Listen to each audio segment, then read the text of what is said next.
Hello everyone, this is Eric Hamilton, the Internet Guru, and today we are going to cover HTML links.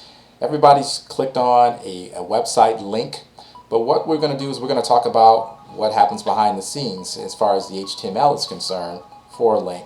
So this first demonstration here that I'm going to show you is an internal link. We're simply linking to a page on our website, which we just simply call lastpage.html. We start off by using the anchor command. That href is our anchor command, and then of course the lastpage.html. We click on the link and it of course takes us to that page. At the bottom here is the syntax for linking to an external site. We're just linking to yahoo.com. You'll see the href, the anchor command, and it's going to www.yahoo.com. And when we click on it, it takes us to Yahoo. We could easily change this to a different website such as eBay. Change this to ebay.com, and of course when we click on it, it will simply take us to ebay.com if we click on that. Next thing that I want to demonstrate for you all is how to structure a website so when you click on a link, it opens up in a new window. You have your anchor command and up to the top. And of course we're going to open it up in a new window with the anchor command, and we have something called target equals underscore blank.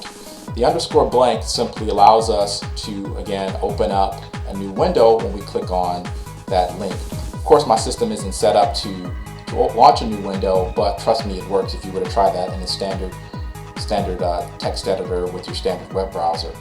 Next we're going to show you how to set up a clickable image. If you want to click on an image as a link, what you simply do is we have our image here with border 0 and the source being this GIF here, and we just simply wrap our anchor tag around that like we would text. We click on it and it simply takes us to that page. Next we're going to show you how to link to a location on the same page. Say for instance if you're on the website and we've all been on websites before where you click on a link, it doesn't take you to a different page, but it takes you maybe halfway down the page to some text some content on the page. So we can demonstrate that here.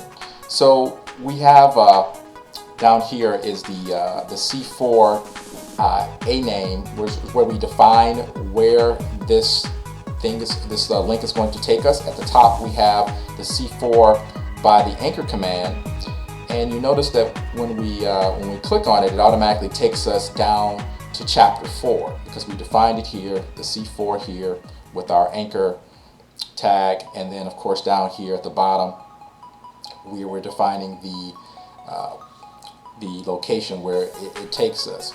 But what we're going to do also, we're going to create a new location, a link to a location. We're going to create one for chapter 14. So what I simply did was I copied our chapter 4, and then I create a C14 location at the top, but then down in the bottom, of course, I'm going to define it. I'm going to copy our C4, a name equals C4, then I'm going to paste it down here by chapter 14 and change that C4 to a C14. So I have it defined at the bottom, I have it designated at the top.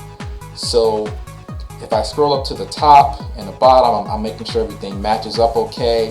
And once I do a refresh, you'll see that I have the chapter 14 there. And if I click on chapter 4, of course it takes me to chapter 4.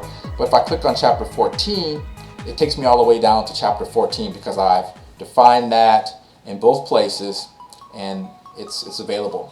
We've all actually clicked on links that allow us to email.